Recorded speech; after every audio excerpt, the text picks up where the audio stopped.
Muy buenas tardes a todas, todos y todes, estimada comunidad que nos acompaña en esta transmisión en vivo. Es muy grato continuar hoy, 11 de noviembre, con las actividades que forman parte del primer encuentro universitario sobre virus Humavir por el canal de YouTube Coordinación de Difusión Cultural de Prepa 8.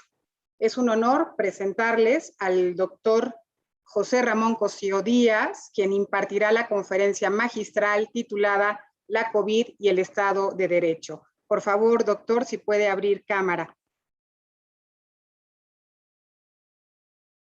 Muy buenas tardes, doctor. La semblanza curricular del doctor José Ramón Cosío Díaz es sumamente amplia, por lo que daré lectura a una síntesis de la misma. El doctor José Ramón es jurista. Su actividad se ha dividido entre la docencia, la investigación y el servicio público. El derecho constitucional es su principal tema de investigación. Ha escrito 27 libros y más de 750 artículos en libros colectivos, revistas especializadas y de divulgación y periódicos como El País y El Universal. Premio de Investigación 1998 de la Academia Mexicana de Ciencias, Premio Nacional de Ciencias y Artes 2009. Es doctor honoris causa por 8 universidades, ministro de la Suprema Corte de Justicia en retiro, ingresó al Colegio Nacional el 11 de febrero de 2014. Cedo la palabra al doctor José Ramón Cosío Díaz. Bienvenido a Preparatoria 8, su casa, la casa de las y los leopardos. Adelante, doctor. Muchas gracias, maestra. Me da mucho gusto saludarla a usted y gracias por la presentación, al maestro Wolfgang también por la invitación. Sé que por aquí también está mi querido amigo Antonio Lascano, así es que mucho gusto para todos ustedes. Antes de decir o de continuar, quiero simplemente señalar que yo soy egresado de Prepa 5 de la José Vasconcelos. Pasé unos años magníficos allí, aprendí muchas cosas y también soy de la Preparatoria Nacional. Era simplemente para el registro. Ahora, me han invitado el maestro Wolfgang, la maestra Arcelia, a platicar con ustedes acerca de esta situación tan complicada en la que todos estamos viviendo, vinculada con el COVID. ¿Y cuáles son las condiciones que se pueden dar jurídicamente para enfrentar este fenómeno natural? Como saben ustedes, supongo por los estudios de derecho que han hecho el curso introductorio que se da en la preparatoria, que nosotros vemos al derecho como un conjunto de normas que regulan las conductas humanas, en muchas ocasiones ofreciendo premios, déjenme decirlo así, pero en muchas otras ocasiones ofreciendo o postulando sanciones. Entonces, este es un concepto general con el cual nosotros en la modernidad jurídica, pero con este concepto solemos mover. También es importante, antes de entrar a hacer algunas consideraciones, que tengan ustedes claro que nosotros en el derecho lo vemos de manera jerarquizada.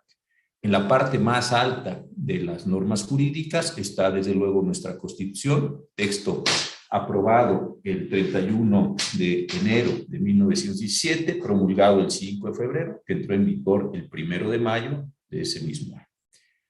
Este texto tiene varias condiciones, un conjunto muy amplio de derechos humanos, derechos y obligaciones de los habitantes del territorio nacional, de los mexicanos, de los extranjeros, una división, la definición del tamaño del territorio, la división de poderes, la separación entre los órdenes locales y el orden federal, algunas reglas también para ordenar los distintos poderes públicos, un capítulo de responsabilidades y algunas otras condiciones de carácter general. Inmediatamente después de ese texto están las leyes, pero desde hace varios años en la misma jerarquía de la Constitución están los derechos humanos. ¿Cuáles derechos humanos? Los que estén reconocidos en los tratados que haya celebrado el Estado mexicano. Todos los tratados que tengan un derecho humano tendrán ese derecho humano, esa jerarquía. Después tenemos las leyes, decía, los reglamentos, los acuerdos, las circulares, y esta es la forma como nosotros vemos el derecho. Cuando se presentan en la historia de la humanidad eventos como el que estamos ahora teniendo, eventos que tienen que ver con la salud pública, existen algunos mecanismos que se han utilizado históricamente para poder hacer frente a estas pandemias. Uno de ellos es el de la suspensión de los derechos. En algunos momentos de la historia, algunos países, piénsenlo ustedes en las epidemias enormes de cólera que se dieron en el medievo, piensen ustedes algunos otros eventos de esta naturaleza. ¿Qué es lo que se hacía con las personas? Bueno, pues la autoridad cerraba las casas, la autoridad cerraba las ciudades, la autoridad impedía que las personas salieran a la calle o impedía que enterraran a sus muertos siguiendo sus ritos tradicionales. Hay un libro de Daniel Defoe, el autor de Robinson Crusoe, que se llama Diario de la Pandemia.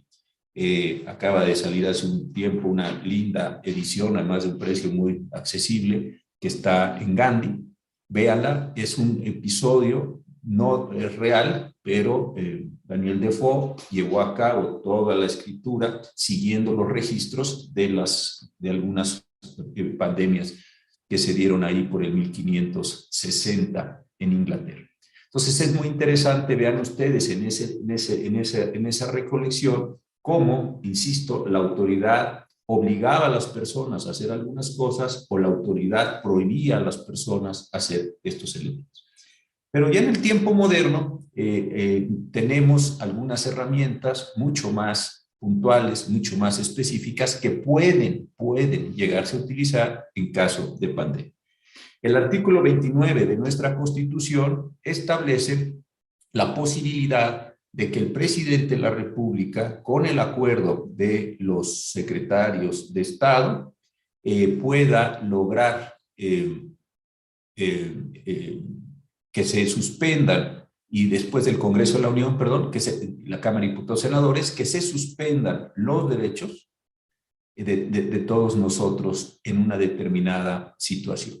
México solo ha suspendido derechos con la Constitución vigente en el año de 1942, cuando le declaró el presidente Ávila Camacho la guerra a Japón, a Italia y a Alemania, dentro ya del contexto de la Segunda Guerra Mundial.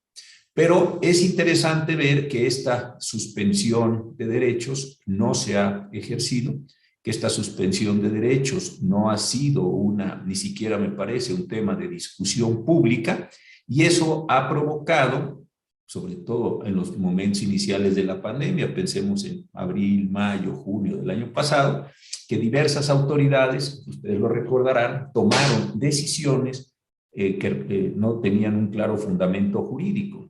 Ustedes habrán visto que se cerraron bares, se cerraron cantinas, se cerraron centros de espectáculo. Algunos presidentes municipales determinaron una especie de toque de queda para que las personas no circularan en las calles después de una cierta hora, y así sucesivamente. Hay algunos países que han echado mano de este mecanismo, es el caso que conozco español. Los españoles, a diferencia de nosotros, tienen una constitución que permite esta suspensión de derechos, pero de una manera escalonada o limitada. Ellos tienen la posibilidad de diferenciar entre estado de emergencia, estado de excepción, estado de sitio, dependiendo de la gravedad del problema que tengan, los tiempos en los cuales se van a suspender los derechos, las autoridades participantes, etc.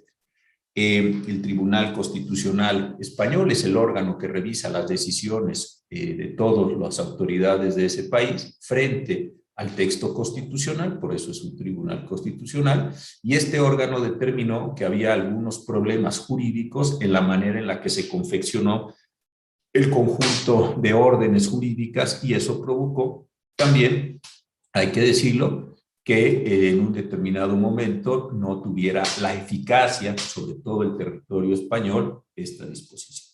Otros países lo que han estado haciendo son dictar medidas de algún modo más puntuales, tratando de controlar a la población para evitar que ésta esté circulando, que entre en contacto con personas que no están infectadas, y consecuentemente tratar de disminuir las tasas de reproducción, digamos, de esta enfermedad.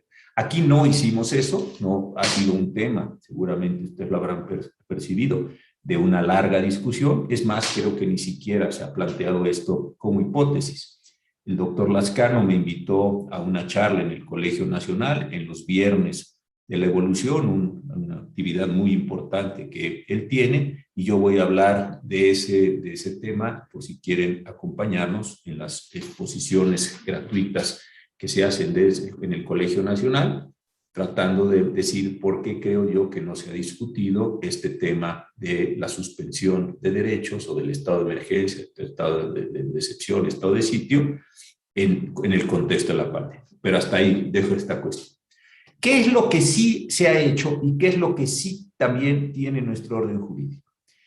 Cuando se hizo la Constitución de 1917, finales del año de 16, comienzos del año 17, un médico, José María Rodríguez, un hombre muy listo, muy inteligente, secretario de Salud después, se le ocurrió la idea de establecer en la Constitución, y desde luego convenció a sus compañeros, de crear algo que se llama el Consejo de Salubridad General de la República.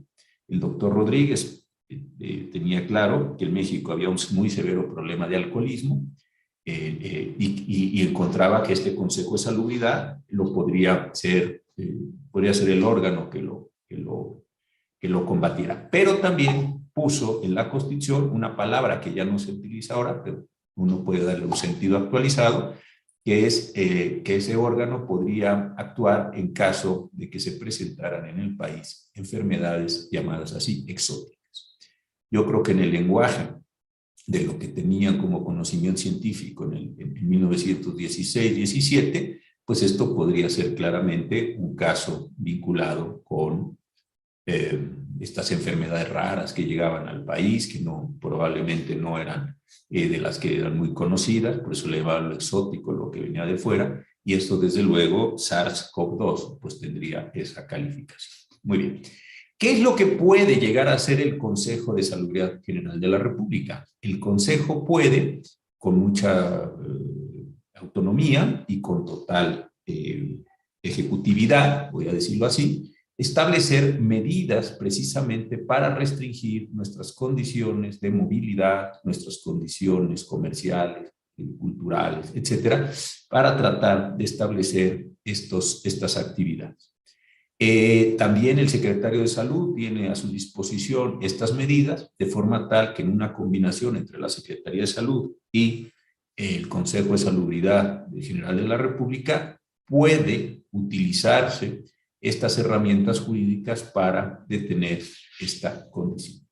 Adicionalmente, en la Ley General de Salud, la Ley General de Salud es el ordenamiento emitido por la Cámara de Diputados y la Cámara de Senadores que regula todo lo vinculado con el derecho a la protección a la salud del artículo 4 y las competencias que tiene la Federación para legislar en materia de salubridad general de la República. Pero en el artículo 181 y siguientes de la Ley General de Salud se habla de la posibilidad de que las autoridades administrativas, básicamente la Secretaría de Salud, puedan generar una acción extraordinaria en materia de salubridad general. Y entonces ahí podría ser la propia Secretaría de Salud las que adoptara medidas de protección y control para la protección de la salud, sin perjuicio, desde luego, de lo que pueda hacer el Consejo de Salubridad, es lo que les digo en estos casos. Y el presidente de la República, con base también en estas acciones, que tendrían que ser instrumentadas por el secretario de Salud, podría establecer en qué regiones, en qué partes del país se encuentra este caso o esta enfermedad invasiva, desde luego, y podría tomar las medidas para tratar de llevar a la población en una mejor condición. Esto es lo que prevé la Constitución, tanto en la suspensión de derechos como en la acción del Consejo de Salubridad General de la República. Eso está bastante claro. Ahora bien, ¿qué es lo que en realidad se hizo en estos casos? Yo creo que uno de los temas que va a ser más complejos cuando hayamos salido de la pandemia, ya en condiciones, no sé si normales, pero en condiciones donde los riesgos sean menores, es que vamos a tener que revisar bajo el sistema de responsabilidades jurídicas qué sí se hizo, qué no se hizo, qué se hizo mal, qué se hizo bien en esta situación de la pandemia. Creo yo, con mucho respeto, porque entiendo que son decisiones complejas y graves, que cuando se tomaron estas decisiones no se tuvo mucha claridad en, primero, las características del virus, la característica de su transmisibilidad, las características de su contagio, la gravedad que podría llegar a tener esta situación. ¿Qué quiero decir con esto? Que mi impresión es que las autoridades no se representaron, no plantearon, no pusieron con claridad qué es o lo que significaba SARS-CoV-2 y después la enfermedad COVID. Y creo que eso los hizo vacilar mucho en la toma de decisiones y en la instrumentación de medidas. Desde luego no ayudó tampoco mucho que el presidente de la República tuviera algunas declaraciones como aquella de los amuletos o de las figuras religiosas que se podía, que nos expresó sobre el uso del cubrebocas, sobre este tipo de cosas. Creo que no nos ayudó mucho ese conjunto, digamos, de acciones, un tanto cuanto desordenadas, que se fueran dando. Pero tampoco nos ayudó la manera en la que se utilizó, fíjense bien la palabra que uso, la manera en la que se utilizó el instrumental jurídico que tenía el Estado mexicano. Tenía el instrumental jurídico, si no queríamos ir a una situación tan grave, tan densa, tan violenta como la suspensión de derechos, sí tenía en sus manos la posibilidad de hacer del Consejo de Salubridad General un instrumento mucho más potente, mucho más dirigido, mucho más claro para poder combatir estas situaciones que me he referido de la epidemia. El Consejo de Salubridad, primero, me parece que ahí sí hubo un buen punto. Cuando se reunió por primera vez, se dieron cuenta que en el reglamento interior no estaban algunas secretarías de Estado muy importantes para la toma de decisiones, como la Secretaría de Gobernación, no por otra cosa, sino porque a la Secretaría de Gobernación le corresponde llevar las relaciones entre la Federación, los estados, los municipios, los poderes, etc. Entonces, el hecho de que no estuviera la Secretaría de Gobernación presente era un problema serio. El segundo es que tampoco estaba presente en el reglamento el secretario de Relaciones Exteriores. ¿Y esto qué significa? Pues que el vehículo con el cual el Estado mexicano, los habitantes, etcétera, el país completo, como lo queramos ver, se comunica con el exterior desde un punto de vista sistemático, es el secretario. Entonces ahí no estaba. Y el tercero, que tampoco estaba la secretaria del Trabajo. Consecuentemente, pues todas las implementaciones que tienen que ver con el empleo, etcétera, pues no se estaban dando. Entonces esa fue una buena decisión. Pero luego empezó una actividad muy errática desde mi punto de vista. El Consejo dictó una situación donde SARS-CoV-2 era una enfermedad grave, y parecía que por ahí se iban a ir a empezar a construir los elementos, pero después se tomó una decisión para decir que en realidad frente a lo que estábamos era ante una causa de fuerza mayor, y creo que ahí empezaron las confusiones entre lo que podía hacer la Secretaría y lo que podría hacer el Consejo de Salubridad y lo que podría hacer en general el gobierno frente a esta situación.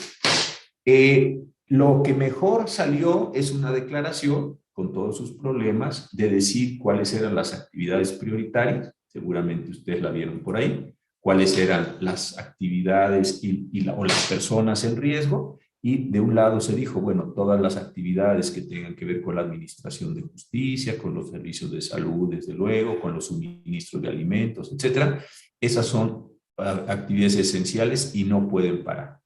Y por otro lado, las personas que tengan algunas comorbilidades, que tengan edad o cierta edad, ciertas condiciones particulares, son de riesgo y esas también quedan exentas. Sin embargo, yo comencé diciéndoles a ustedes en esta breve charla que el derecho opera mediante la imposición de sanciones económicas, de cárcel, distintos mecanismos. Y aquí realmente el problema con este acuerdo, cuando se dijo cuáles eran las actividades esenciales y cuáles no, es que no tenía ninguna coactividad, es decir, no era ni obligatoria, pero tampoco no era obligatoria. Entonces, al final de cuentas, las personas, me parece, nos quedamos, al menos es mi caso, en una situación de enorme incertidumbre, por no saber exactamente a qué nos estábamos refiriendo con estas obligaciones en principio establecidas. Entonces, ahí creo que hubo un gravísimo problema. Y finalmente también hay un problema muy severo con el tema del llamado así semáforo. El semáforo, en lugar de ser un mecanismo que permitiera controlar a la población, cuidar a la población, prevenir enfermedades, etcétera, terminó convirtiéndose en una disputa política entre las autoridades federales y las autoridades estatales, donde llegó un momento que tuvo que intervenir la Secretaría de Gobernación, la entonces Secretaría de Gobernación, para decir, oigan, esta parte de los datos es responsabilidad local, la parte de su acumulación y presentación es federal, en fin, quedó aquello muy poco juridificado, quedó aquello como con muy poca calidad jurídica, déjenme decirlo así. Y eso a su vez provocó un problema mayor, que el semáforo terminara por no decir nada. Un semáforo, como cualquier otro mecanismo que emita señales, pues trata de comunicar algo. Si ustedes van en un automóvil, por poner el ejemplo más simple de todos, pues ya sabemos que cuando hay una luz roja en ese semáforo que tiene 3 colores, nos está indicando algo, la amarilla algo, la verde algo, y que el cumplimiento, no el cumplimiento de esas señales que están traducidas en el reglamento de tránsito, finalmente no, será lo que determine la posibilidad de aplicar o no aplicar una sanción. Muy bien. Pero este semáforo que se construyó finalmente no tenía ni una condición robusta en la captación, ni una condición robusta en la acumulación, ni una condición robusta en la representación de las señales, y por supuesto tampoco la tenía en términos de su ejecutabilidad o de su imponibilidad, si se puede decir así, respecto de las personas. Y esto me parece que también fue un gravísimo, gravísimo problema. Entonces, aquí hay una primera cuestión que tiene que ver con el Estado de Derecho, con lo que pudo haberse hecho teniendo el instrumental y con lo que finalmente se hizo en el instrumento, con ese instrumento. Y hay un segundo tema relacionado con esto, porque tiene también algunas condiciones, que es un tema muy importante, muy delicado, y que solo algunas instituciones, sobre todo las instituciones privadas, los hospitales privados que tienen pues, alguna estructura y que tienen alguna gerencia, digámoslo así, importante, pudieron resolver. Y es un tema serio y es un tema delicado. ¿Qué pasa si en una determinada situación llegan a un hospital o están esperando ser recibidos ya para ser atendidos en un hospital 5 personas? Y esas 5 personas están en una condición grave y solo hay 1 o 2 o 3 camas para atenderlos, o 1 o 2 o 3 ventiladores para ponerlos. Se tienen que tomar decisiones muy delicadas, insisto, muy graves, decisiones de vida o muerte. ¿Por qué? Porque no todas las personas en esta situación extrema a la que me estoy refiriendo van a poder ser auxiliadas médicamente. En la guerra esto se presenta con frecuencia. Existe un término que se llama triaje o triage para efectos de definir en qué casos quiénes sí van a ser atendidos y quiénes no van a ser atendidos. Yo sé que la primera respuesta a todos nosotros es todos tienen que ser atendidos, y esto pues sería lo deseable. Pero en un mundo de recursos escasos, la pregunta es, muy bien, todos tienen que ser atendidos. Esa es la precondición. ¿Y qué pasa si en una determinada situación no se da? Imaginemos, para simplificar el ejemplo y hacerlo mucho más grave, que tenemos 5 personas y hay un solo ventilador. ¿A quién se lo ponemos? Ahí hay que tomar decisiones, insisto, de vida o muerte. Y lo que se hizo también en pandemia en algunos hospitales fue establecer estos mecanismos de triaje. No se utilizaron, afortunadamente, tanto como se pensaba, pero sí hubo experiencias de uso de estos mecanismos o de estos criterios de triaje. Y ahí lo que significa es que hay una tabla previamente establecida donde las personas, independientemente de situación económica, social, etcétera, van a ser o no atendidas por el número de puntos, déjenme decirlo así, que se puedan satisfacer. Si tenemos una persona joven, sana, en principio, en esta ya condición que puse, y tenemos una persona mayor con enfermedades, etcétera, los dos necesitan el respirador, ¿a quién se lo damos? ¿A la persona joven que tiene una posibilidad de vida o a una persona mayor que va de vida? Si tenemos dos personas jóvenes en una situación semejante, ¿a quién se le da estas condiciones?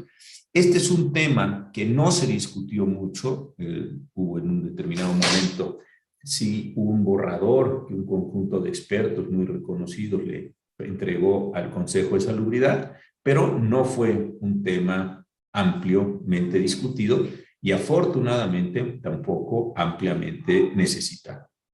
Pero pensemos, nada más como hipótesis, que se pudiera volver a presentar esta condición, que en el futuro esta u otra enfermedad, o una enfermedad renovada o alguna de sus variantes, etcétera, pudiera presentarse. Ahí hay un tema ético, hay un tema filosófico, hay un tema religioso para las personas que son creyentes, hay un tema jurídico, desde luego, como el elemento común de regulación de las conductas de todos nosotros, independientemente de nuestras condiciones sociales o de nuestras creencias, que tendríamos que reflexionar si se estuviera dando en esos casos.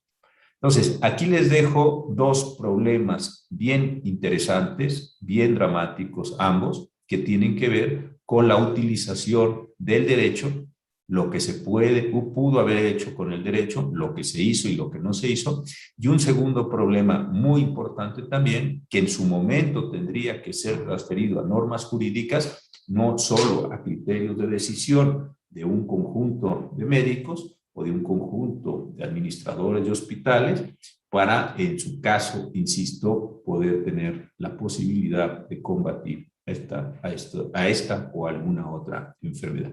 Entonces, si le parece, maestra, yo dejaría aquí esta primera parte de la charla, porque creo que podría ser interesante entrar en un diálogo con los alumnos, las alumnas, en fin, con quien tuviera algún comentario que hacer en este sentido, pero sí ahí les dejo estos dos problemas, insisto, que me parecen jurídicamente de la mayor importancia.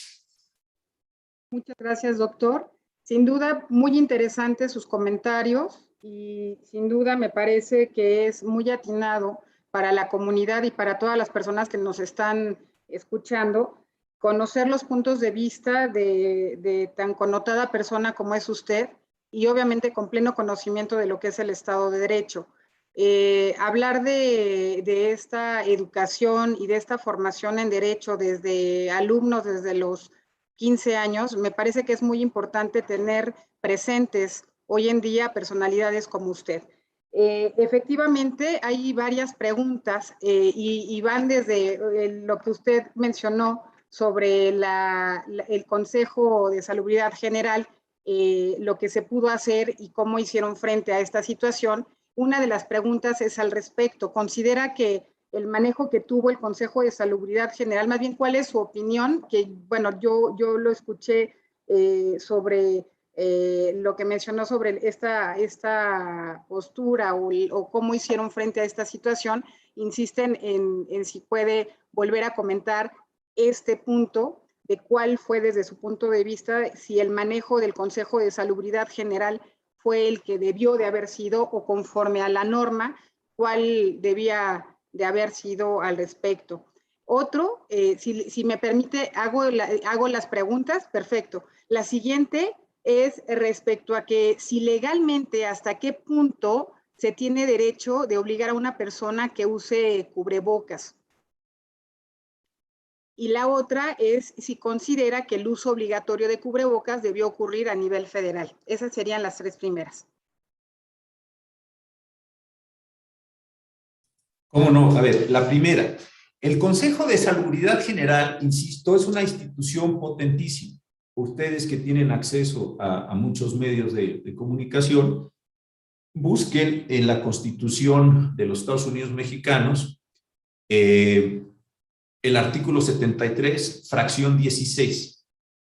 Hay un muy buen sistema en el Instituto de Investigaciones Jurídicas, si ponen IIJ Constitución les aparece y es muy bueno. Vayan al artículo 73, fracción 16, y ahí leerán cuáles son las atribuciones que tiene el Consejo de Salubridad. Ahora, Esas atribuciones son importantes porque sí se pueden emitir órdenes ejecutivas, es decir, órdenes que pueden llevar a la realización inmediata de ciertas acciones para efectos de combatir lo que ahí se denomina como enfermedades exóticas. Muy bien. Entonces, creo que el Consejo de Salubridad, constitucionalmente hablando, es una institución muy importante, muy importante. Sin embargo, cuando se aprobó en 1984 la Ley General de Salud, se minimizaron las competencias del Consejo de Salubridad. Es decir, no hay una buena correspondencia entre las posibilidades constitucionales y las posibilidades legales para el Consejo.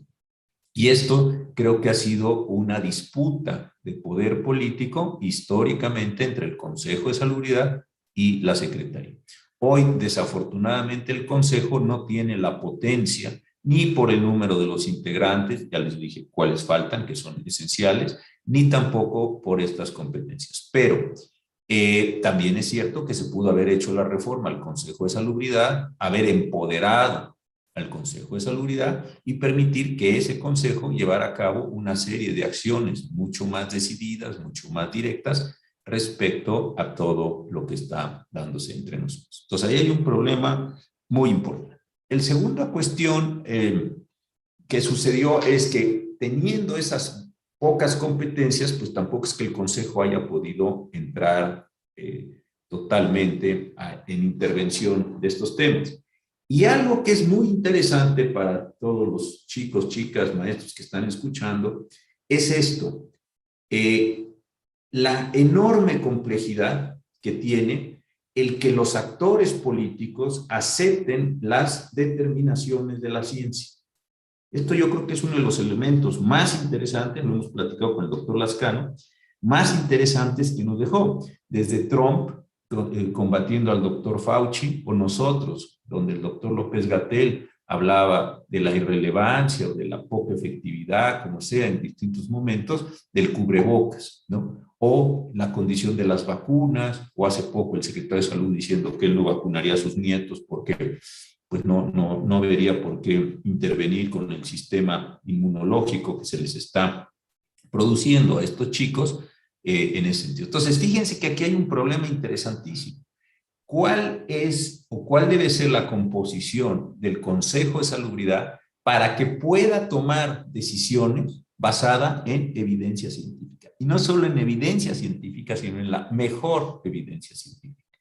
Piensen en esto. ¿Por qué? Porque los políticos de aquí, de todos lados, utilizan los cargos públicos para mantenerse en los cargos, para generar una legitimación, para combatir a sus contrincantes o para realizar proyectos de Estado, cualquier cosa.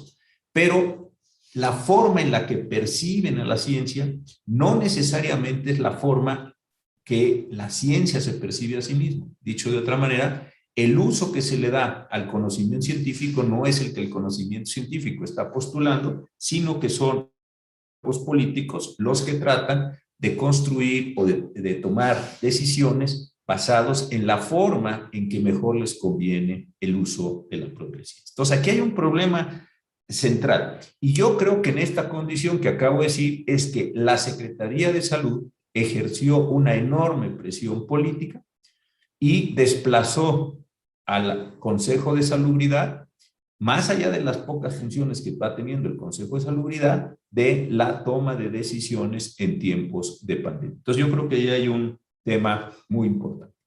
Segundo, para que hablemos de que una persona tiene una obligación a usar un cubrebocas, tenemos que entenderlo esto en términos jurídicos o tenemos que entenderlo en términos morales o tenemos que entenderlo en términos convencionales. A lo mejor llegar a una casa sin un cubrebocas, pues es un acto muy desafortunado, un acto de falta de solidaridad, una forma de no mostrar respeto a quienes viven en esa casa, en fin, eso podría tener esta condición. ¿Cuál sería la consecuencia de que yo llegara a una casa, a la casa de ustedes, sin el cubrebocas? Pues que probablemente ustedes se molestaran conmigo, recibiera yo una reprimenda, me echaran de la casa o no me volvieran a invitar o en alguna situación más extrema, pues a lo mejor hasta la amistad perdería. Pero ahí esos son reproches de carácter social. El reproche jurídico tiene que estar construido en términos jurídicos y esto significa que muy probablemente tenga una sanción. Quiere decir que si alguien no usa el cubrebocas, tendría que estar o verse sancionado por la falta de una multa administrativa, a lo mejor un arresto administrativo, no creo que sea una condición donde tuviera que intervenir el derecho penal, pero bueno, pensemos que esa posibilidad también sería.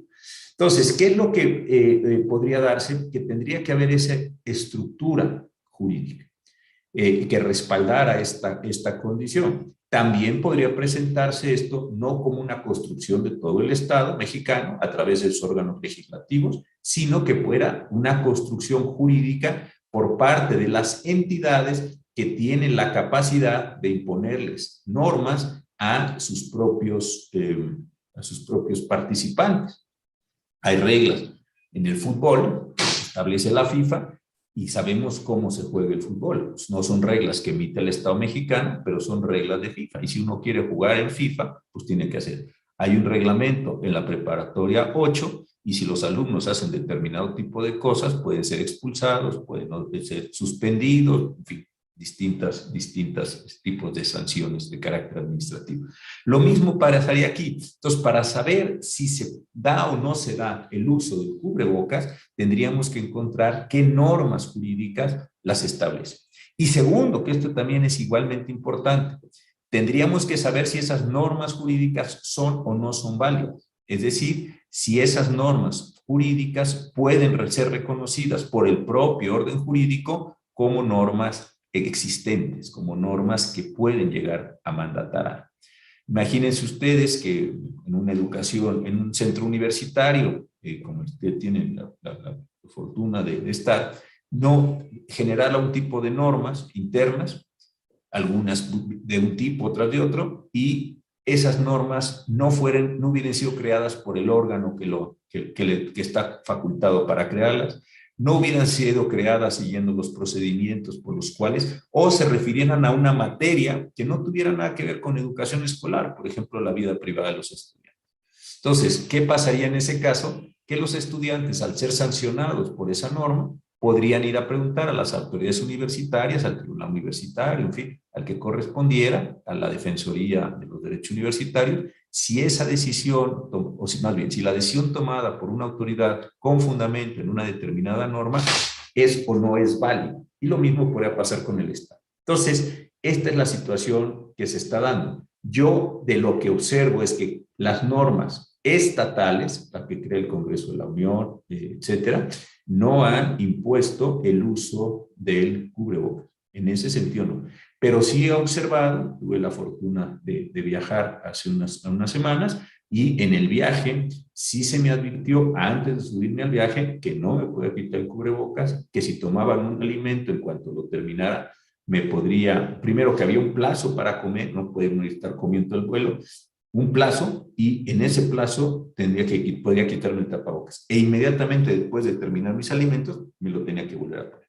Ahí sí hay una condición obligatoria de una norma creada por la Agencia Reguladora de la Aviación Mundial o la Agencia Reguladora de la Aviación de un determinado país, que permite aplicar una consecuencia, y la consecuencia es bajar a las personas del vuelo. Hay una consecuencia en ese sentido, pero fíjense cómo no es el Estado el que la está tomando, sino es un particular al que el Estado o algún organismo internacional le otorga la posibilidad de crear normas jurídicas y, bajo determinadas condiciones, imponer algún tipo de sanción. Entonces, esa sería la respuesta, y creo que esta segunda respuesta cubre las dos preguntas que me había hecho usted, maestra Celia.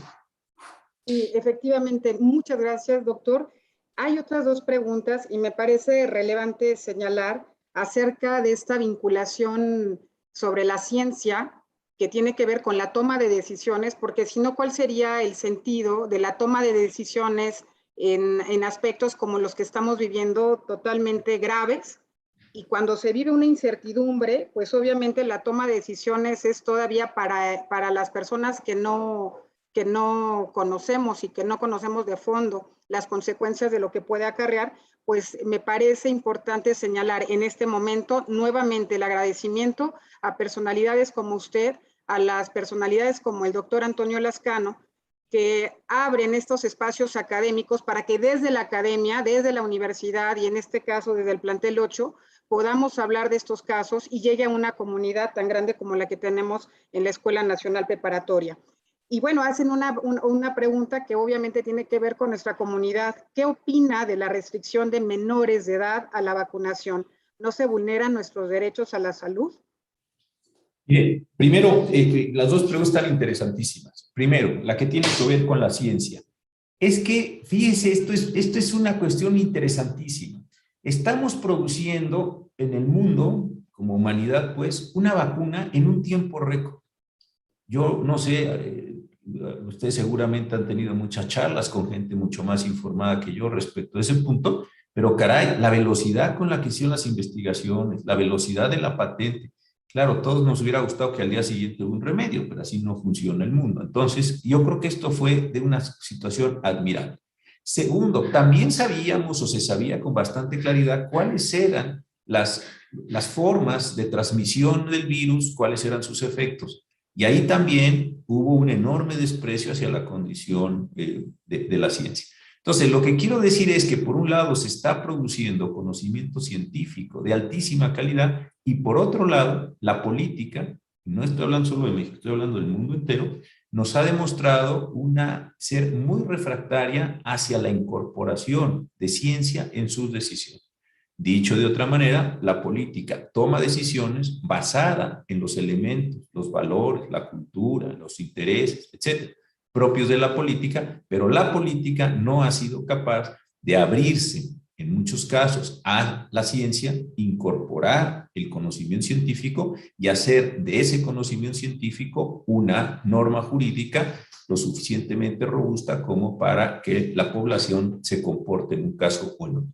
Entonces, no deja de ser paradójico que en el siglo XXI, cuando estamos hablando de tantos cambios, etcétera, hayamos encontrado algunas formas de reacción muy semejantes a las que narra este libro de Daniel Defoe, que les decía hace un rato, Diario de una pandemia, hacia 1550, 1560 en Inglaterra, particularmente en Londres.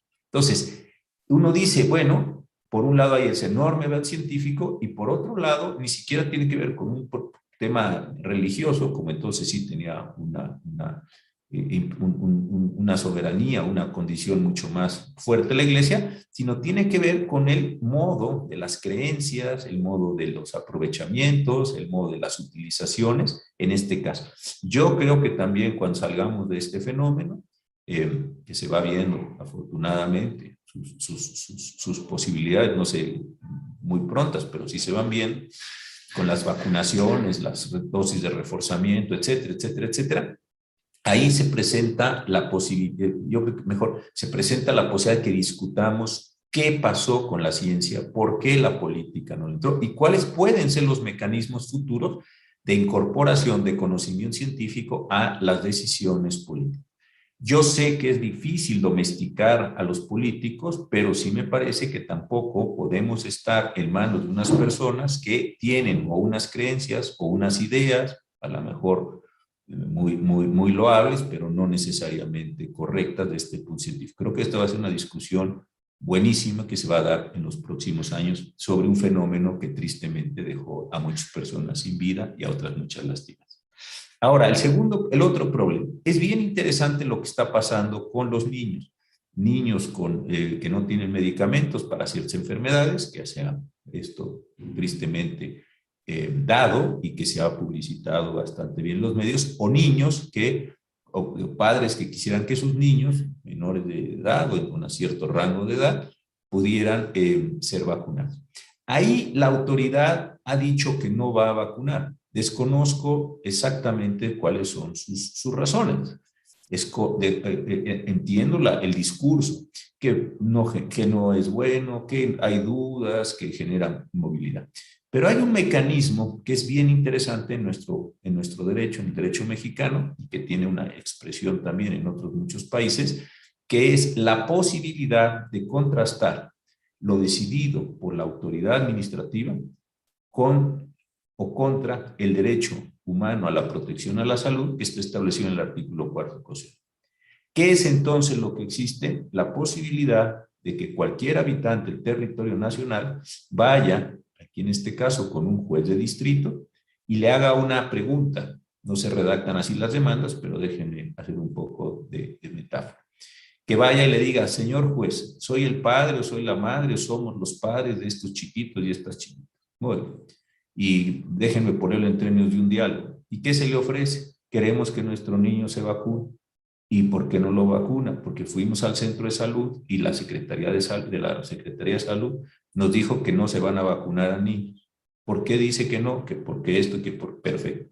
Entonces la pregunta es esta, señor juez, usted mediante una sentencia dictada en un juicio de amparo puede obligar a la Secretaría de Salud a que le pongan la vacuna a mi hijo.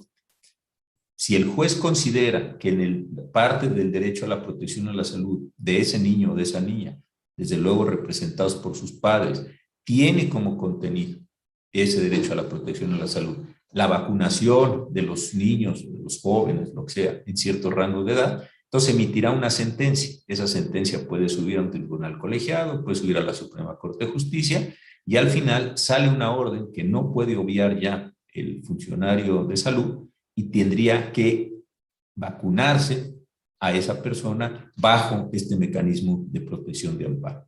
Desde mi punto de vista, sí hay una obligación del Estado mexicano, porque el derecho a la protección a la salud se construyó en términos universales, sí existe la obligación del Estado mexicano de vacunar, como existe su obligación de suministrar medicamentos o en general insumos a la salud a las personas basado precisamente en lo dispuesto en el artículo 4 de la Constitución. Muchas gracias, doctor. Y ya finalizando esta sesión de preguntas, están comentando si puede ser válido un registro de vacunación para limitar y dar acceso a lugares y eventos como ocurre en otros países. Yo creo que sí, tendría que estar muy bien regulado. Hay varias cosas que suelen requerirse. Primero, tendría que tener una muy buena fundamentación, no en el derecho a la protección a la salud de quien fue vacunado, sino el derecho a la protección a la salud de quienes convivimos con personas vacunadas o no vacunadas. Segundo, creo yo que tendría que hacerse o por el Consejo de Salubridad General, con una forma que ya me referí, o de plano se tendría que poner en una legislación para salvaguardar el principio de legalidad, que es uno de los elementos esenciales. Y tercero, tendría que ser proporcional la sanción respecto a la obligación. Porque claro, si dice, no solo no puede entrar a un teatro, a un cine, o no puede salir, o no puede entrar, sino que adicionalmente va a ir a la cárcel, pues ahí se rompería toda condición de proporcionalidad y digamos, de acuerdo con los criterios generales que la Suprema Corte viene sosteniendo ya desde hace varios años, esto podría producir la inconstitucionalidad de la norma por las condiciones de imposición de la sanción. Pero quitando esos elementos, yo creo que sí sería factible que empezaran a exigir registros. También se presentaría una situación curiosa para el Estado, en el cual el Estado tuvo que haber tenido disponibilidad de vacunas para todos. ¿Por qué? Porque sería un contrasentido decir no te puedo vacunar o no hay vacunas y por otro lado te exijo el certificado. Eso sí ya sería la locura y una falta de comprensión casi de todo. Pero yo creo que en ese tema es como se podrían dar este tipo de relaciones jurídicas y creo que también se podría presentar esto. Hay otro tema que en un minuto que también ha tenido una gran discusión es si se puede o no obligar al personal de salud a vacunarse. Esto no como una obligación general, sino como parte de las obligaciones laborales que se están dando. Si yo voy a trabajar en un hospital, como médico, como enfermero, como administrador, y yo no me quiero vacunar, existe la posibilidad de que mi patrón, como se dice en la Ley Federal del Trabajo, que sea una expresión un poco pasada de moda, pero así dice la Ley Federal del Trabajo, que mi patrón me diga, oye, pues te voy a suspender por la falta de cumplimiento de las obligaciones relacionadas con el trabajo, sí. En un determinado momento me podrían llegar a despedir, sí. Igual que me podrían despedir si no tomara otro tipo de medidas de seguridad como usar casco o botas con casquillo de acero, en fin, las cosas que suelen a veces ponerse en la industria. Ahí hay otro componente muy interesante de las relaciones entre el derecho, la salud y la forma de hacer. Lo que a veces uno observa es esto. El derecho, va a parecer esto un poco autorreferente, pero piensen en sus clases de biología. El derecho tiene una condición donde las normas son válidas porque se realizaron de conformidad con las normas válidas, con otras normas válidas. Yo puedo querer heredar a mis hijos, pero si el Código Civil me dice que mi testamento lo tengo que hacer en tales y cuales condiciones o ante un notario público, yo puedo dejar toda una carta, un diario completo, describiendo a quién de mis hijos les dejo qué cosas, y el testamento no va a tener valor. ¿Por qué? Porque, por ejemplo, no fue hecho ante un notario público. Entonces, pues va a decir, oiga, pues este es un documento muy interesante, muestra, pues sí, pero los afectados, porque no los dejé yo en ese testamento, podrán decir, pues este señor nunca dejó testamento. Oiga, pero está escrito, sí, pero en las formalidades jurídicas solo es testamento o solo es escritura o solo es ley aquello que satisface esta disposición. Y ahí sí me he visto que hay un gran descuido en la manera de construcción de las normas jurídicas. Entiendo que puede haber presiones políticas, entiendo que hay presiones de tiempo, en fin, vivimos una situación muy angustiosa, pero si no se conforma, construyen en estas condiciones normativas, es altamente probable que alguien impugne esa disposición y que le haga perder valor jurídico y consecuentemente pensar como si esas normas no existieran. Muchas gracias, doctor José Ramón Cosío. Ha sido un honor escucharle, el saber su opinión respecto a algunas preguntas que tiene la comunidad. Y con esto estamos cerrando las preguntas y las respuestas. Muchas gracias nuevamente a todos los que nos están acompañando. Les recordamos registrar, por favor, su asistencia en el formulario, invitarlos nuevamente a las demás actividades que tenemos del primer encuentro universitario sobre virus Pumavir. En el chat se compartió el programa del evento, se pueden inscribir a las distintas actividades de este encuentro y les esperamos en la próxima transmisión de Zoom titulada Sesión de Conclusiones y Perspectivas hoy a las 2 de la tarde, que se suscriban al canal de coordinación de difusión cultural de Prepa 8 y no dejo yo de agradecer a nombre de toda la comunidad del plantel 8, de las y los Leopardos, así como de los organizadores de este evento, el doctor Antonio Lascano, el doctor Ricardo Hernández, así como el maestro Volgan Kotom, que sin ellos no sería posible tener un evento como este y la calidad de ponentes que hemos tenido en cada una de las actividades. De verdad, doctor, muchas gracias por sus opiniones y por su conferencia. Gracias, doctora Arcelia. Muchísimas gracias por la oportunidad. También le dejo un saludo muy afectuoso a usted, a toda la comunidad, al doctor Wolfgang, que me hizo el favor de contactarme, y a mi querido amigo Antonio Lascano, que por allá. A todos, muchas gracias, con un abrazo con mucho afecto. Muchas gracias. Bien, sin antes, doctor Lascano, ¿quiere hacer algún comentario? Doctor Volgang. El audio, doctor Lascano. Bueno, yo nada más como un miembro más de la comunidad universitaria, agradecerle a mi amigo y colega, el doctor Cosío, por la espléndida charla que dio, por la claridad con la que expuso una serie de conceptos, y recordarle a los alumnos, a los maestros, a todos nosotros, que esta no va a ser lamentablemente la última pandemia que nos va a tocar vivir en nuestra generación. Y algunos de los puntos que el doctor Cosío ha subrayado, creo que son importantes tenerlos en cuenta para que en el futuro no nos tome desprevenido desde el punto de vista legal todo el conjunto de consideraciones que tendremos que aplicar. No se trata de vivir en un estado de paranoia con respecto a la biología, a la epidemiología, pero si uno ve las gráficas es evidente que las infecciones zoonóticas, las que brincan de otras especies a nosotros, se han ido incrementando en la medida, como bien dice la doctora Carabias, el doctor Sarucán, como decía el doctor Molina, en la medida en que estemos dañando el ambiente, las alteraciones que se producen en términos ecológicos facilitan que entremos en contacto los grupos humanos con portadores de parásitos patógenos de distinto tipo. Y yo creo que así como debe uno estar prevenido con las vacunas, tiene uno que estar prevenido con las medidas legales, sociales, económicas, para garantizar que no tengamos víctimas en cantidades tan terribles como las que hemos atestiguado en esta ocasión. Muchísimas gracias, doctor Cosío. Muchísimas gracias, querido José Ramón. Muchas gracias, doctor Lascano. Maestro Volgan, ¿algún comentario para dar fin a esta magnífica conferencia? Bueno, primero agradecerle al doctor, le proyectamos su constancia que se la haremos llegar de inmediato. Muchísimas gracias. Y creo que es muy importante, nada más quisiera comentar que estos fenómenos que estamos viviendo no solo tienen un componente biológico, también tienen consecuencias jurídicas y no podemos verlo de una manera aislada, solo el fenómeno biológico, solo el fenómeno social o jurídico. Hay que estar muy conscientes que tiene una intersección muy, muy dependiente una de la otra. Quisiera dejar este comentario, agradecerle de nuevo la presencia a todos los asistentes del encuentro, en especial al doctor José Ramón Cosío por aceptar dar esta conferencia magistral. Muchas gracias.